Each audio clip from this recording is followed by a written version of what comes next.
So now we're moving on to the most anticipated section of today's episode, and we're talking about Dhoni retirement. I brought Miss Anai Patel back onto the podcast for it. Thank you for coming back. Of course, it's been great. It's been a while, so I'm Yeah, happy to be back. yeah, it's been a couple months now, but Dhoni retired, so I want to know your genuine reaction to it. As a Dhoni fan, I've watched him play for his entire career. I was really disappointed and sad because I just wanted one last game from him. I mean, he lingered his retirement the entire year. We've been waiting up since that World Cup semifinal, and I was just really hoping that just one more game he would play for India and then he would call it quits. Unfortunately, I guess Corona ruined that opportunity for him. But I mean, I'm happy for him. I'm happy that he's still playing this IPL, so at least get to see him play. But yeah, I mean, I could see it coming that he was going to retire soon enough. And yeah, I hope that the rest of his life is great outside of cricket. Yeah, I mean, I think we all kind of knew it was coming. We knew the World Cup was going to be it. The way the World Cup ended was definitely not how anybody wanted his career to finish off. We wanted Kohli and Rohit Sharma to do what he did for him what he did for Tendulkar. It wasn't meant to be. He was, I think, 1.7 something out of there. It's 1.7 centimeters, I think, away from the crease. So it's a rough 1.7, but I think it was definitely time. You could see that his game had kind of fallen off, especially on the batting side. The keeping, I still think he's the best keeper India has. I don't think there's another pure keeper like Dhoni out there. But I think with the bat, you could definitely tell that it was he was kind of fade down, especially in that Australia series that we had right before the World Cup. Yeah, I totally agree with his keeping has always been excellent. I think no matter even 5 years down the line, when guys like Rishabh Pant and KL Rahul keep wicket keeping for India, I think Dhoni will still be better than them. He's like a once in a lifetime player. We're never gonna get someone who can bat like him, finish the game like him, captain like him, and wicket keep like him. I do agree that his batting was falling off a little bit, but I also believe that Dhoni had also given up his spot higher in the order. Instead of playing at 4, he always played 6, 7, and because of that, I think his batting was deteriorating just because he wasn't in the position that he performed best at. But I also believe that even at the role as a finisher, he was still a great batsman. Mm-hmm. And I think we just overestimate how much he really does for us because he's done it so many times, finished off the game in the last over. But yeah, I do agree that his batting was coming to an end, but I definitely feel like he still could have played at least a couple more series. Yeah. Yeah, I'd agree with you in the fact that he was coming down the order. I think just the reputation he built up for himself. Like, even me, who I think I was one of the more cynical people about Dhoni coming into the World Cup batting-wise, even in that final part of that run chase against New Zealand, I was still like, we can still chase it. Until that run out, I was like, we still have a shot. So I think the reputation that he built up for himself as a finisher early on in his career kind of carried over. And I think that's why he started to give up his spot a little bit up the order at 4. Because I think you needed someone else at 4, but I think he came in just a little bit too late. Maybe coming in at 5 would have been a little better suited for him. But it's been a great career. I mean, he gave us the greatest moment of probably any Indian cricket lifetime. I'm sure you have told me that you remember where you were when that 6 was hit. If you could like to elaborate on that for the podcast. Yeah, so that entire World Cup, I was on break from school. So every morning I would wake up early with my dad, and me and him would watch in the basement. And on the final day, all my family had come because my cousins live in the area. So there were like 12, I think 13 of us sitting in the basement. And I had to go to one of my friend's birthday party. But I was like, I'm not leaving until India wins. And I was sitting at the edge of the stairs in the basement, leaning over just so I can see the TV. And I just remember that 6 hit everyone in our basement just got up and started screaming and yelling. And it was just this surreal feeling that, wow, I just watched India win a World Cup. Dhoni finishes off in style. A magnificent strike into the crowd. India lift the World Cup. After 28 years, the parties start in the dressing room. And it's an Indian captain who's been absolutely magnificent in the night of the final. And I'll never forget this moment. I'll never forget that moment ever.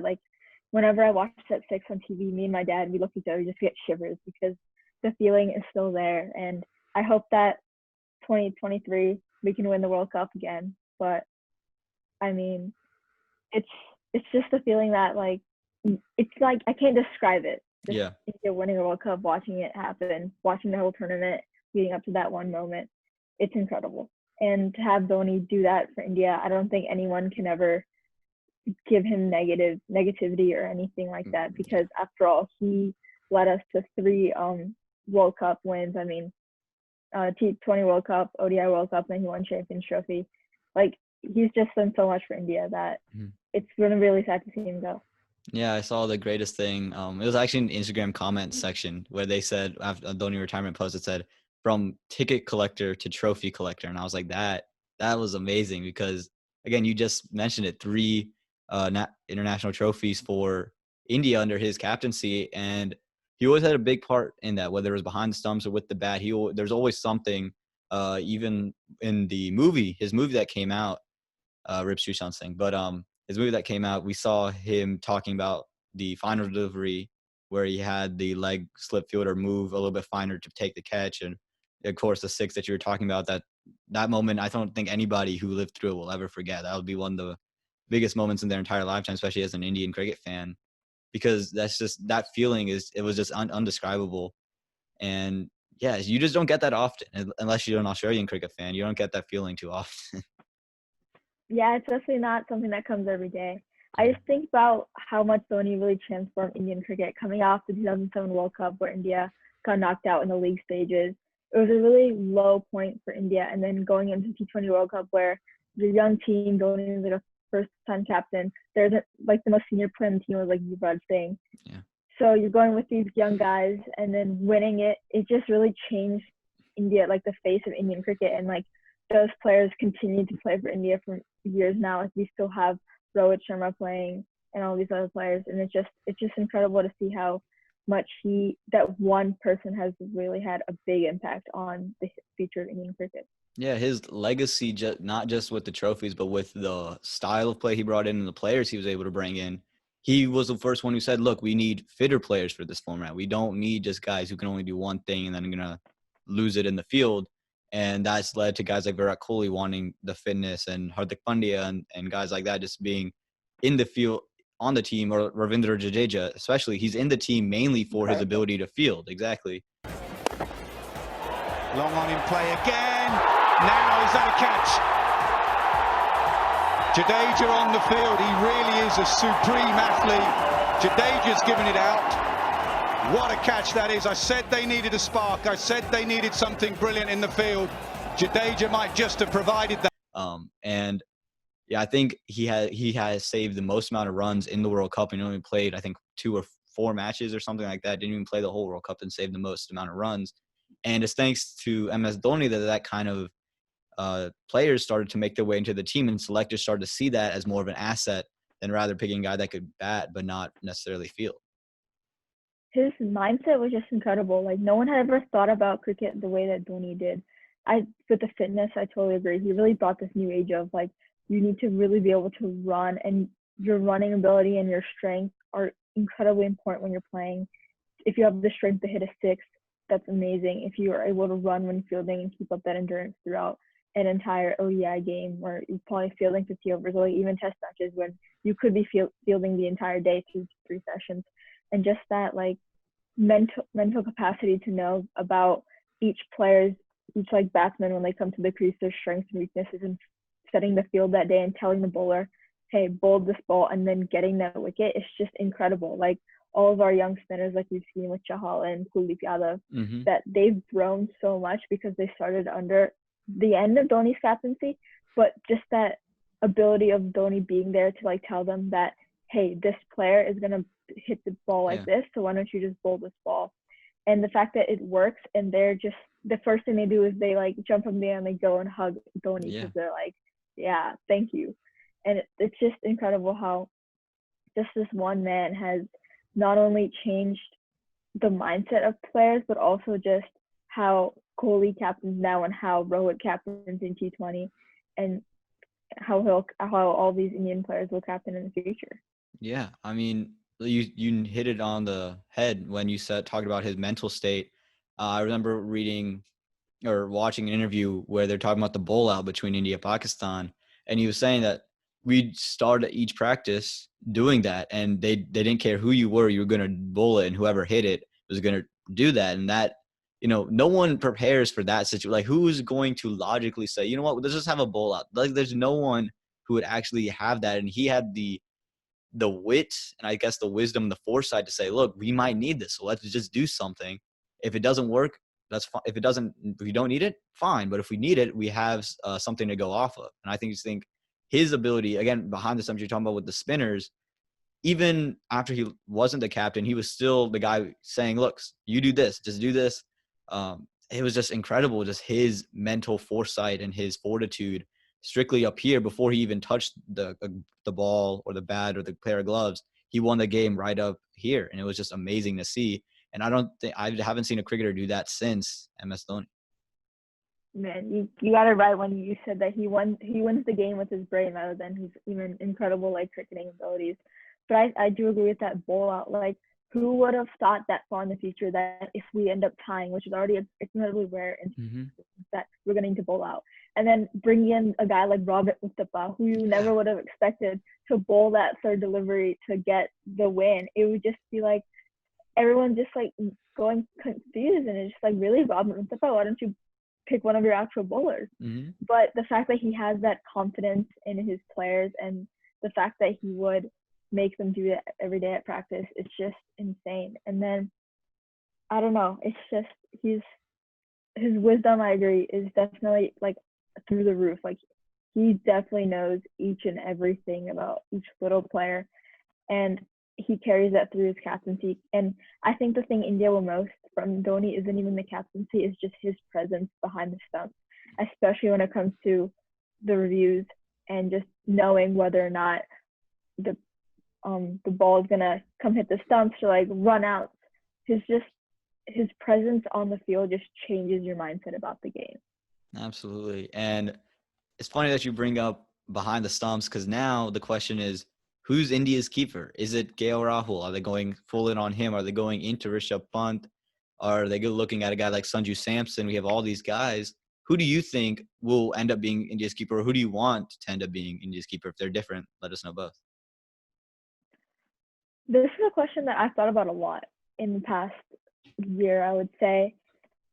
Wrapping up after Rishabh Pant got the injury and then KL Rahul came in and wicket kept, I have definitely been a fan of KL Rahul because he's just been an asset to the team. Not only the fact that he can keep, which is incredible, he keeps in the IPL, so that also helps out. And he now will captain IPL, which will be really great for him to build those even more abilities like being behind the stumps.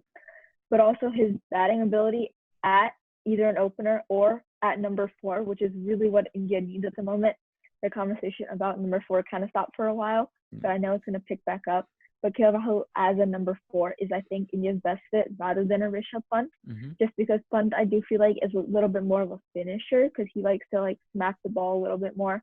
And he's younger. KL Rahul has been in the team for a little bit longer than Rishabh Pant has.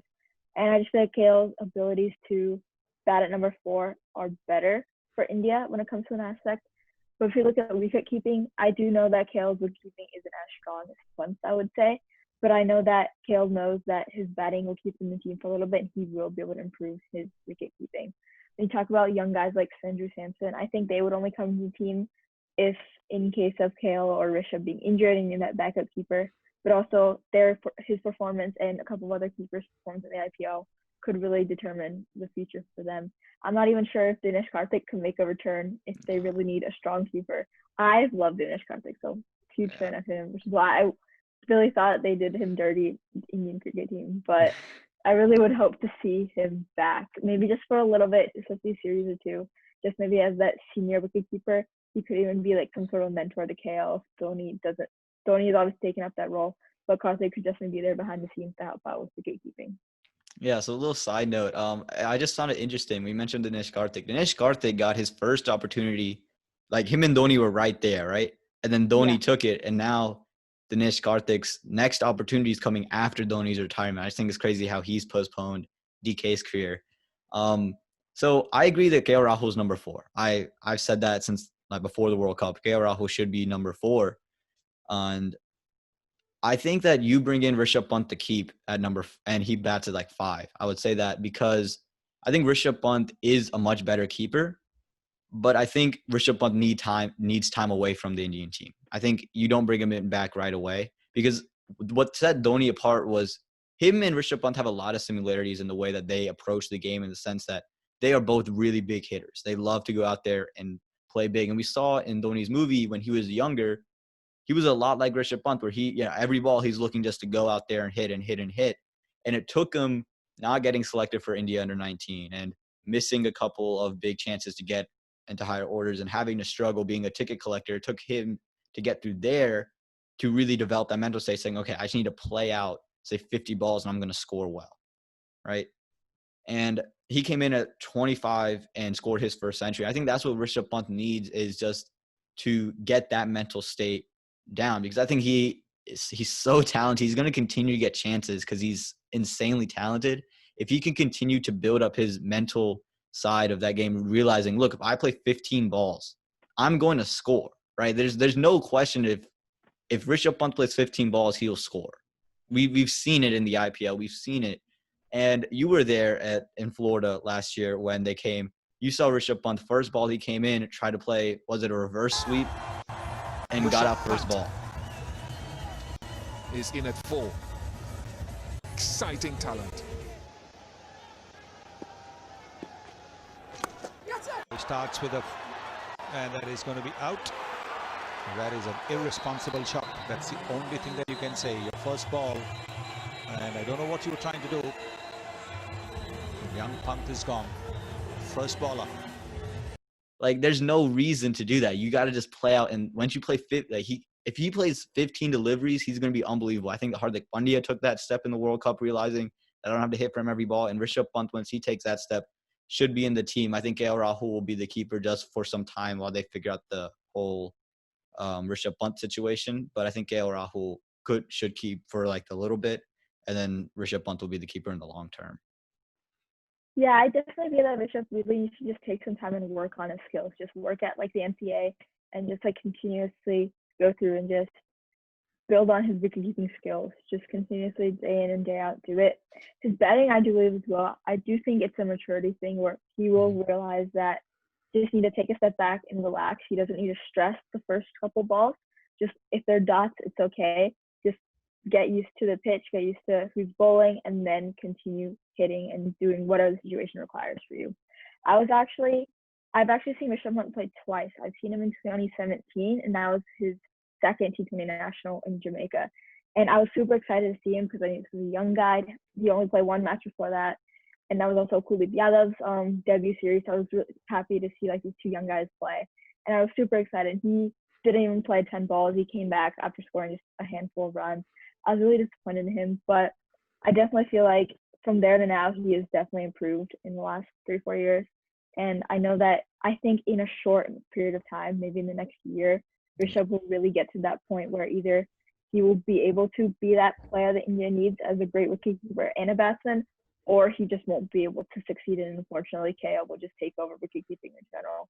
What about Test match cricket? Who do you think should be wicketkeeper in that scenario? I don't know why they took Rishabh Pant out. He batted well in Australia, so he scored a century there, and then they went back to India and said, no, you sit, Saha keep. I was so mind-boggled because KL's not playing Tests anymore. He's out of Test matches. Why was Rishabh Pant taken out? I think that was just I don't know what Ravi Shastri and them were thinking by taking him out, because he scored a century in Australia, swinging conditions with Pat Cummins and Mitchell Stark bowling to him. And then he kept really well in Australia too. He has, I think, the most catches by a wicketkeeper on debut. I just don't understand why that switch was made, because I think his Test match cricket was much, much better than what he was doing in T20s and ODIs. So I would have just continued him in Test. I think he should continue being the Test keeper. I like Saha better, in my opinion. I think that Saha's just been with the team for longer, and he just has some of those more refined skills that Rishabh just doesn't present to us as a wicketkeeper. Even though I do believe Rishabh's batting trumps Saha's. Saha was just injured for a while, so he just couldn't get the opportunity to play. But I do feel like if Saha and Pant had been playing, they would have probably switched them in and out for a little bit just to see how both of them do. I like Saha better just because he just has those better Test match skills than Pant does. He can be a little bit explosive or what he is. But I just feel like Saha is just something about he's such a great keeper. I watched an interview of Sangakkara a couple weeks ago, and he was talking about test match with keepers, and he said he loves the way that Saha keeps. Just the way that his technique is just great. And I really thought about that. I'm like, I do like Saha, but I definitely feel like Saha tenure will end soon enough and Punt will come in. I think in this year where Punt really can get his skills together, he'll definitely be able to push more for that keeping spot in test match. Yeah, like I think that's a good competition. I think that's a good point. Saha is definitely a much more refined keeper. But from a batting perspective, right, your keeper, if they need to bat a little bit, I just haven't seen the batting out of Saha, especially like he didn't bat well in Indian conditions. I'm concerned when you go to England and some guys in the top order are going to go down, because we have two young guys in Mayank Agarwal, Prithvi Shaw, who are opening, right? One of them will go down. Kohli, you never know with him if he's going to go out there and score. Pujara, if he stays, you're going to need a keeper that can go out there and bat. And I've seen Punt play in the swinging conditions. He's played well in swinging conditions. I do agree that Saha is a more refined keeper, but I think Punt he's not there yet, but he can continue to build there. I think his batting just continues to give him more of an edge than I'd give to Saha. I think it also depends on what kind of team you have, because Saha would come a little bit like a spot probably lower in the order than Punt would. When you look at it, because Saha is not in the best batsman, so he probably come one spot like before the finisher or even after. But Punt can come pretty much anywhere between 4 and 6, right. And depending on what scenario you're in, if you need someone to hit, you can come a little earlier. If it's like a slower match, then you can come later. So I think it also could depend on that sense of what your team is. If you need a batsman in it, or you can take a backseat on a batsman and have Saha as a better wicketkeeper. Yeah, I can see that too. There's a big hole. Dhoni left a big hole in Test cricket. I think Saha filled it up pretty nicely when he was there. But then, of course, you said he got injured, and then the young guys tried to come in. So now the Test cricket question goes into the colored question of T20 and ODIs, and it's going to be an interesting road for India of how they're going to deal with the Dhoni retirement. But one team that doesn't have to deal with Dhoni's retirement is CSK. For those of you who are not watching the YouTube video and listening to the podcast, she has a CSK jersey on right now. Big CSK fan. So, yeah, how do you feel about how much longer do you think Dhoni is going to play with CSK? I don't think, knowing Dhoni, he retired from international cricket, I don't think he's going to play more than this IPL. I really, really believe that this is his last IPL and he's done after that, because I know that he's a big believer of young cricketers, and I know that even though CSK literally runs off Dhoni, which is why I've been a fan of CSK from day one, just because Dhoni was on CSK, there was Raina, Jadeja, Ashwin, I was like, CSK is my team. But I definitely feel like he's really going to want a young wicketkeeper to step in to CSK and really fill that role that he is. CSK would probably go through a couple years of rebuilding, I would say, in the sense because you're losing captain, you're losing your franchise player, and you're losing your incredible wicketkeeper. But I definitely believe that Dhoni would really want some new guy to come in and really showcase his talent for him to possibly be in India in the future. So that's my thoughts. I really hope he plays longer. But just knowing him, he timed this retirement with a purpose, and he definitely timed it right before IPL. So I think he's alluding to the fact that he's done after this series. See, I'd say, I would agree with you if this was a normal IPL season, but it's going to be a little bit different. I feel like he'd want to retire back home. I think that's what he's going to do. And, of course, I still agree with you that there's a high probability that he'll retire after this IPL season. But because it's away from India, maybe he wants to come back, play one more for the fans in Chennai and do all that. And I think he'll play 2 more. But I could see your point of him just retiring after this one just because he retired right before the IPL season. And that would leave a huge void for CSK. CSK has the highest winning percentage in IPL history, and then they might just lose that after Dhoni retires. So that's a big void because you're going to have to replace your captain, then you're going to replace your wicketkeeper and replace a batsman who can come anywhere up and down the order and really win games for you in the IPL. Yeah, CSK is definitely going to take a hit. But I know that they see it coming. But also CSK is really based off of older players. Yeah. And I really feel like this Dhoni retiring, and if he does retire from the IPL, they will really take that step into getting those young guys who I think Dhoni will still be a key factor in CSK management, even if he's not playing, because he's so involved in this team and he loves this team. So I do feel like he'll really be there helping them out, picking those players that Dhoni just sees some vision in them about how they can play maybe 3-4 years from now. And I feel like it'll take some time, but Dhoni, even though Dhoni won't be there as a player, he will still end up bringing CSK back up from the little dip that they're going to take after he leaves as a player, because he'll be up there in management helping out. Right. All right. So I say this question right before the end of this segment. So Dhoni, where does he place for you in all-time Indian cricketers? Oh my gosh. Okay, so obviously one is Tendulkar. You can't really go away from that. Oh gosh. I'm kind of biased just because I've seen pretty much all of Dhoni's career. Like I was 4 when it was the 2007 World Cup. So I don't really remember it in a memory standpoint, but I just know that like from when I really, really started watching cricket, probably when I was like 6 or 7, when I could really like understand things. From there on, it's just been Dhoni and Dhoni and Dhoni in my head. So I think he would be 2 in my opinion. Like he would be after Tendulkar. But I also know that players like Ganguly and a couple days, like they're up there. But I don't know. That's my ranking. What about yours? Yeah, I'd give Dhoni 2. I think Kohli will surpass him by the time it's all said and done. But I'd give Dhoni 2 right now. I think Tendulkar 1, Dhoni 2, and I think Kohli would go 3, and then the list can fall from there. The only reason I didn't say Kohli was because he's still playing, so I don't want to rank him somewhere that he doesn't deserve because he hasn't hit the end of his career yet. Yeah. But I definitely believe that Kohli would end up top 3 for sure by the end of his career. Yeah. So thank you so much for your time. I really appreciate it. Yeah, again, thank you. It's been fun having this conversation. It's been a while. And thanks guys for listening.